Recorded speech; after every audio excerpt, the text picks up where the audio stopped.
One.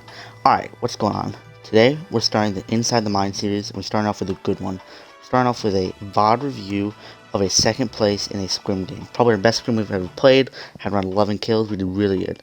I'm excited to show you all of this. Before that starts, 71% of you guys are not subscribed. So you guys should subscribe. It'll make me happy.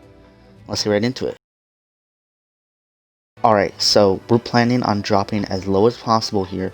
So I'm going to land right over the water around where my crosshair's aiming to get the lowest possible drop so we can land in the middle of Stealthy Stronghold where the most and the best loot is. So as you see, me and my teammates have the best drop here.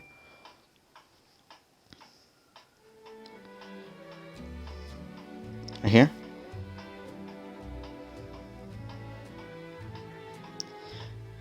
So we already have our set drop. I see this chest here. I'm going for this chest. Grab the pistol. Pistol's not very strong, so I'm going to the basement to grab loot. Alright, so here we are set for the game now. We have 4, about to get our 5 kills after that because these guys disconnected or started leaving the match, something like that.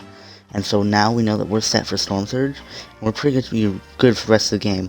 Now, at Zone 3, that 70 Storm Surge is going to pop, and so if we don't reach 70 players, then that Storm Surge is not going to pop. But later in the game, Zone 6 and 5 and stuff like that, I believe it's Zone 7 is the first movie Zone Storm Surge. If there's more than 30 people, that Storm Surge is going to pop.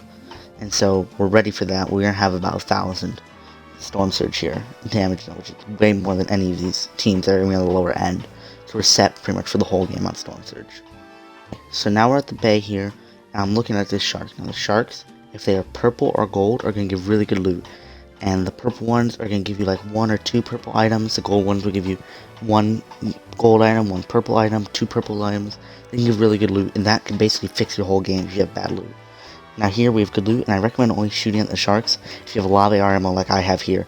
Here I have 212 AR ammo, so I have a lot of AR ammo. Now I don't shoot the shark because it has no color, which means it's going to be useless to shoot at. But if you have a lot of AR ammo as a team, then you should shoot at these sharks that give such good loot. Okay, so here we're marking center of the zone because we want to get, for these next 2 zones, you're going to pull as close as you can. So zone 3, you want to get center of the zone because zone 4 pulls center, and then zone 5 pulls edge. And so if you're in the center of the zone for zone 3, you are not going to have to rotate 99% of the time for zone 4. And if you're in the center of the zone for zone 4, you're most likely going to have to rotate, but most of the time you aren't center of the zone for zone 4. If you pull an edge of zone, then you have the chance of pulling zone, but if you don't go on an edge of zone on zone 4, then you're not going to pull zone. So if you stay in the middle, if your team does not have a whole ton of mats, I recommend going to the middle, but if your team has rotation or has a good amount of mats, then you play an edge and try and play for that, getting lucky there. So here, we box up on new and reusable brick that we can refarm to get a fresh amount of brick back from what we built, and even a little bit is good. So if you can refarm on anything, that's going to be good. And also we pulled towards this mountain here because that prevents some fire on like our back walls if we lean up against this mountain from the teams that are on the mountain. There's at least 1 team on that mountain that we know, and so that gives us only 3 sides we can get shot at. Okay, so here we clearly did not pull this half and half zone, but for us we have a good amount of mats.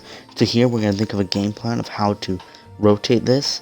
As you'll see coming up, we get a free rotate in, which is very good.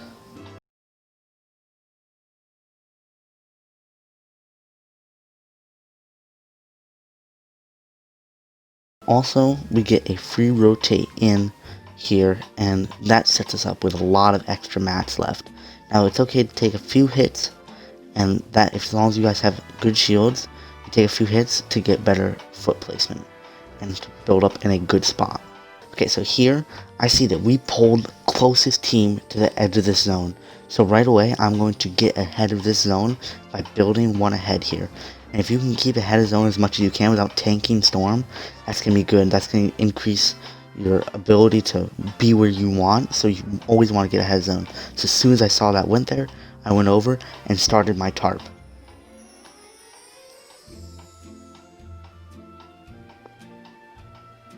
Okay, so as we were saying earlier, we got all those kills in the beginning of the game. We got like 5 kills at the beginning of the game, and now we're 651 above the Storm Surge damage threshold.